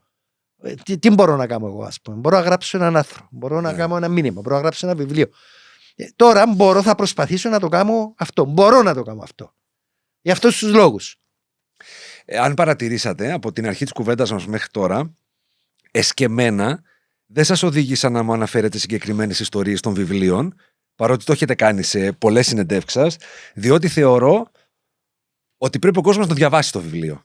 Δηλαδή, έχουμε δώσει διάφορα hits, αλλά είναι άλλο να το αγοράζεις, να το διαβάζεις. Όταν το διαβάζει, το εμπεδώνει, το μαθαίνει. Ακριβώς. Ναι, αλλά ναι. Εγώ προτιμώ τα teasing, να κάνουμε teasing και να αυτό, παρά να τους αναλύσουμε κάποια από τα κεφάλαια, παρότι έχουν εξαιρετικό ενδιαφέρον.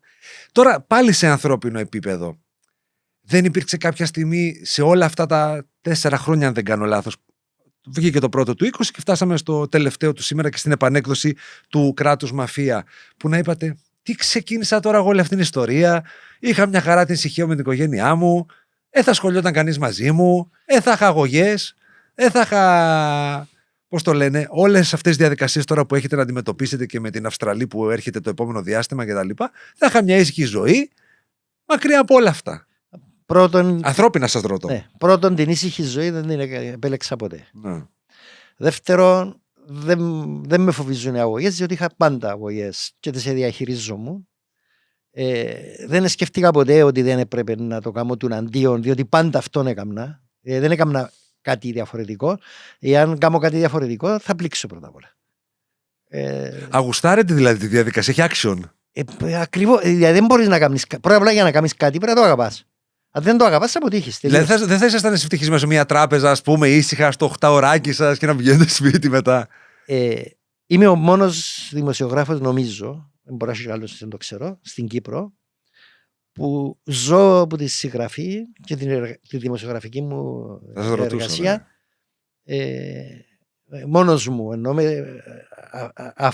αυτόνομος, αυτοεργοδοτούμενος. Το 1997 εργαζόμουν στο Φιλελεύθερο. Ναι. Από το 1990 μέχρι το 1997. Ο Φιλελεύθερος τότε μεσουρανούσε. Ήταν ένα χρυσορυχείο. Δεν υπήρχε ίντερνετ, δεν υπήρχαν διαφημίσεις αλλού. Το όνειρο του κάθε δημοσιογράφου ήταν να πιάσει δουλειά στο Φιλελεύθερο. Ήταν σαν να πιάνει δουλειά στην κυβέρνηση. Και παράσιμο. Είχε πολλή κυκλοφορία, καλό μισθό, σιγουριά. Εγώ επαρετήθηκα από το Φιλελεύθερο στην ακμή του, διότι δεν μπορούσα να λειτουργήσω σε έναν καλούπι. Είχε καλούπι. Καλά, δεν είχα τα ανασφάλεια. Πώς θα πληρώσω τα έξοδά μου, πώς θα μεγαλώσει την οικογένειά μου? Ας σας πω, δεν είχα. Όταν επαρετήθηκα, η γυναίκα μου πήρε ένα άδεια άνευ απολαβών και εργαζόταν, πήγαινε στην Αγγλία να κάνει σπουδές μεταπτυχιακές. Είχαμε ένα παιδί, το οποίο αφήσαμε πίσω στην Κύπρο. Ήταν πίσω μαζί μου και με την πεθαρά μου στην Κύπρο. Χωρίς μισθόν άλλο. Και λέω, είναι αυτό που λέμε το ρίσκο. Εγώ πάντα αναλάβω ένα ρίσκο. Εάν δεν αναλάβεις ρίσκο, ακόμα και που πήγαμε τον Αναστασιάδη στο προεδρικό, ήταν ρίσκο. Το να δώσω τα βιβλία, αυτό που είπετε, το είπατε πολλές φορές, ήταν ρίσκο. Να μπω σε αυτές τις διαδικασίες που περιγράψατε, ήταν ρίσκο. Εάν θέλεις να αλλάξεις πράγματα, πρέπει να πάρεις ρίσκα. Εάν δεν θα πάρεις ρίσκα, θα διαχειριστείς. Μόνο ρίσκο τώρα αυτό που πήρατε εσείς τώρα. Αυτό είναι η ανατροπή της ζωής. Εάν θα διαχειριστείς με σιγουρκά, τίποτα δεν αλλάσεις. Δεν αλλάσεις τίποτα. Όταν πάω πίσω, όταν έφυγα από το Φιλελεύθερο, Είπα πρέπει να βρω τρόπο να ζω. Η ιδέα μου τότε ήταν να εκδίδω μελέτες και να τις πουλώ. Τι μπορώ να πουλώ, δεν μπορώ να πουλώ, ξέρω εγώ, οικοπαίδα. Ξέρω εγώ, ή να εισάγω πράγματα και να κάνω εμπόριο. Ξέρω να γράφω, θέλω να κάνω έρευνες. Θα κάνω έρευνες και να τις πουλώ. Όταν ξεκίνησα να εκδίδω μια σειρά βιβλιαράκια, τα οποία είχαν και επιτυχία, το πρώτο ήταν για τους S300. Τους πυράβλους. Το 90% της κοινής γνώμης ήταν υπέρ των πυράβλων. Το 97% στις δημοσκοπήσεις ήταν να έρθουν τώρα. Εγώ ήμουν στο 3% που έλεγα το πράγμα είναι ανοησία και δεν θα πάει πούποτε. Η πρώτη μου μελέτη ήταν η S300 για άλλη σύγχρονη μύθη. Το ότι το πράγμα ήταν μύθη. Τελευταίως ξαναείδα την μελέτη, ότι κάποιος μου την ζήτησε και την εθιάβασα. Ήταν προφητική στο τι θα έπρεπε να γίνει. Είχε απήχηση είχα έναν εισόδημα για να ζω. Τώρα, σήμερα. Λοιπόν, μετά το πράγμα με πήρε, με οδήγησε στο βιβλία, άλλο βιβλίο. Βγάζετε καλά λεφτά, ζείτε αξιοπρεπώς. Να σας πω, φάνηκα και ήμουν και τυχερός, αλλά την τύχη σου κάποιες φορές την κυνηγάς. S300. Ούλη Κύπρος υπέρ, εγώ εναντίον. Έγραψε έναν άρθρο και έγραφε ότι οι πύραυλοι δεν θα έρθουν στην Κύπρο. Οι νέοι μπορεί να μην τα θυμούνται. Και έλεγα ότι το 1964 ξαναγοράσαμε πυράβλους, την προηγούμενη γενιά, τη γενιά της εποχής, οι οποίες πάλι δεν ήρθαν στην Κύπρο, διότι πήραν τους και πετάξαν τους στην Αίγυπτο οι Ρώσοι. Τούτους πήραν τους στην Κρήτη. Αλλά πριν τους, 2 χρόνια πριν τους πάρουν στην Κύπρο, εγώ είπα ότι το πράγμα είναι διότι και έγραψα ένα κείμενο 2 σελίδες. Όταν εργαζόμουν στο Φιλελεύθερο, η αρμοδιότητα μου ήταν το Υπουργείο Αμήνας. Όταν έγραψα το άρθρο και το πήρα του Άνθου Λικάβγη, του διευθυντή της εφημερίδας, ο οποίος το απέρριψε διότι ήταν ενάντια στο ρεύμα της κοινής γνώμης να γράψουμε ότι θα έρθουν οι πυράβλοι. Διότι...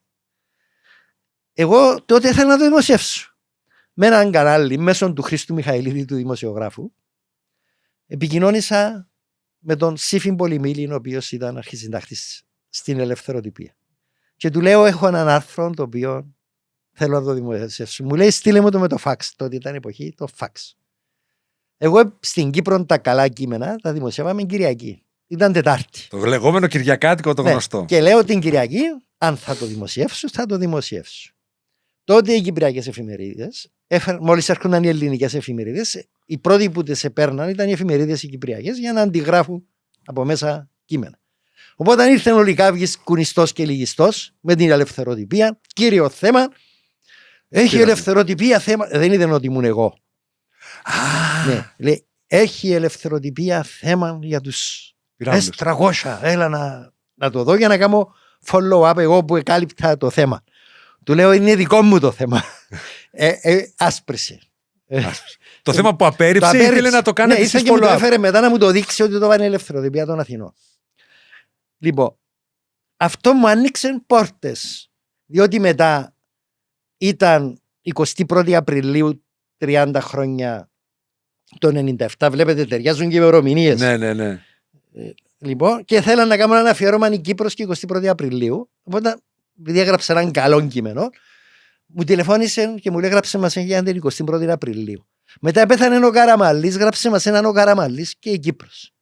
Μετά πήγα στην Αθήνα να δω αυτούς τους ανθρώπους και μου λένε: πήγαινε στο λογιστήριο και έχεις κάποια λεφτά. Και με έκπληξη μου παρατηρήσα ότι με πληρώναν 150.000 το κομμάτι, το οποίο ήταν 300 λίρες τότε. Δηλαδή ήταν. Σήμερα 600-700 ευρώ, ας πούμε. Ναι, το ένα. Και αρχίσαν και μου λέει: γράφε μας και θα σε πληρώνουμε με το ένα. Αλλά αυτό είναι ένα παράδειγμα το ότι την τύχη σου την κυνηγάς. Ο Δέσσερα, ο Φιντανίδης, ο οποίος με χτιμούσε πάρα πολύ, μετά μου λέει θα γράφεις, θα σου δίνω ένα ποσό με το μήνα, γράφεις, δεν γράφεις, και μετά με έκαμε υπάλληλο της ελευθεροτυπίας. Και έγραφα από την Κύπρο ό,τι ήθελα εγώ. Όταν είχα ένα μισθό από την Ελλάδα σε μια μεγάλη εφημερίδα και είχα περιόριστο χρόνο στην Κύπρο να γράφω βιβλία, να κάνω τα δικά μου. Και έτσι απέκτησα οικονομική αυτονομία. Αλλά αυτό το πράγμα το κυνήγησα. Δεν Δεν έβαλα κάποιο φίλο μου που ξέρει το Φιντανίδη στην Ελλάδα να του πει: ξέρεις, τούτος άνθρωπος είναι δικός μου. Θέλει να δημοσιευτεί. Ναι, κατάλαβα τι λέει. Με τον ορθόδοξο τρόπο. Και μου Ναι. άνοιξε πόρτες αυτό το πράγμα. Αυτό σας λέω πώς. Σημαίνει κάτι αυτό, προφανώς. Όταν έτσι το ένα μετά το ένα ανέφερνε το άλλο. Καλά, κύριε Δρυσότη μου, σήμερα όμως ζείτε καλά. Δηλαδή, μόνο από το βιβλίο, από τα βιβλία μάλλον, Ναι. μπορείτε να ζείτε καλά, ας πούμε, χωρίς να Ναι, εξαρτάστε από κανέναν. Ζω αξιοπρεπώς. Δεν είμαι ζαμπλουτός. Δεν έκανα ποτέ χρέη στη ζωή μου. Δεν χρωστώ. Α, δεν έχετε δάνεια και τέτοια. Δεν έκανα δάνεια ποτέ. Πώς τα καταφέρατε, μπράβο, βγάζετε καλά λεφτά. Το πιο εύκολο είναι να διαχειρίζεσαι είναι πιο εύκολο να διαχειριστείς τα εισοδήματά σου με βάση τα μέτρα σου παρά να κάνεις άλματα με δάνεια και να μην μπορείς να τα πληρώσεις και να... Ναι. Οπότε περιορίσα τη ζωή μου στα μέτρα μου. Εντάξει, Να σας πω μια παίζει ρόλο ιστορία τη με σύζυγος. το Φιντανίδη που μου την είπε. Όταν άρχισα και έγραφα στη Ελευθεροτυπία, εγώ ήμουν αιρετικός. Έγραφα διαφορετικά από πολλοί άλλοι. Δεν το πιστεύω. Λοιπόν, ορισμένοι στην Αθήνα, αλλά είχε κοινόνο, είχε ένα πύχηση στον κόσμο. Διότι, Ξέρατε τι πουλάει εσείς από τότε. όχι, όταν είναι κάτι διαφορετικό. Α. Δεν είναι ότι έξερα. Το διαφορετικό πάντα πουλάει. Έτσι. Οπότε έγραφα κάτι διαφορετικό. Ένα συμπατριώτης μου, να πω και το όνομα του, ότι πέθανε, ο Γιαλλουρίδης, Χριστόδουλος. Όχι, δεν έπεθανε, ο πατέρας του έπεθανε. Το φάγαμε τον άνθρωπο. Τέλος πάντων. Πήγε στην Ελευθεροτυπία, στο Φιντανίδη, και του είπε ότι αυτός είναι πράκτορας, εγώ. Και να με διώξει. Και μου λέει ο Φιντανίδης, του είπα, διώξτε τον εσείς. Του λέει γιατί, του λέει μην τον διαβάζετε. Και μετά του λέει, βρε, αυτός έρχεται από την Κύπρο εδώ και φοράει κάτι μπλουζάκια του Λίτολ και μου λες είναι πράκτορας. Εγώ τότε δεν ήξερα τι είναι το Λίτολ, διότι δεν υπήρχε στην Κύπρο. Αλλά από εκεί άκουσα μπλουζάκι του Λίτολ. Που λέμε από τα Λίτολ που είναι. Οπότε ο Φιντανίδης λέει, δεν είναι ο τρόπος που ζει ο καθένας. Αλλά πήρε μια πληρωμένη απάντηση. Γιατί? Διότι εκεί ο διευθυντής με είχε σε εκτίμηση. Αλλά με είχε σε εκτίμηση για τη δουλειά μου. Πώς θέλετε να κλείσουμε το podcast? Εγώ πέρασα καλά, εσείς περάσατε καλά? Πολύ καλά. Εσάς έπρεπε να ρωτήσω πρώτα, όχι να πω εγώ, αλλά ένιωσα πολύ άνετα και οικία και ήθελα πολύ να σας γνωρίσω από κοντά. Και ευτυχώς δεν με ταλαιπωρήσατε άλλο μέχρι να βρεθούμε. Ναι. Έχετε και ένα πρόγραμμα. Πώς περάσατε? Αρκετά καλά. Νομίζω ότι ήταν από τις πιο ενδιαφέρουσες συνέντευξεις. Αλήθεια? Ναι. Χαίρομαι πάρα πολύ. Γιατί είπαμε πράγματα που δεν είπαμε αλλού. Πώς θέλετε να κλείσουμε? Εσείς να διαλέξετε. Τι μήνυμα θα στέλνατε στους ανθρώπους τώρα που μας βλέπουν μέσα από το θέμα online? Λέτε ότι αγαπάτε τους νέους, είστε δίπλα στους νέους. Να ασχοληθούν. Να ασχοληθούν. Διότι το να παραιτήσει και να λες δεν με αφορά και να δίνεις το προνόμιο στους άλλους, να αποφασίζουν για σένα ενάντια στα δικά σου τα συμφέροντα, είναι ανευθυνότητα. Έχουμε ευθύνη να ασχοληθούμε. Και τώρα είναι μια ευκαιρία, τώρα, δεν μπορούμε να πούμε ότι δεν έχουμε επιλογές, υπάρχει επιλογή, να πάνε στις κάλπες να ψηφίσουν, αν μη τι άλλο να δώσουν ένα μήνυμα ότι υπάρχουμε. Όταν μου είπαν για το Volt διάφοροι, τους λέω κοιτάξτε, είναι μια ευκαιρία να μετρηθούμε στο κάτω-κάτω. Πώς είμαστε? Να δηλώσουμε παρόν ότι εμείς που πιστεύουμε αυτά τα πράγματα, ελάτε να μετρηθούμε στην κάλπη. Πώς είμαστε? Ευχαριστώ πολύ, κύριε Δρυσότη. Και εγώ ευχαριστώ. Κλείνω πάντα με χειραψή, είναι βούρη.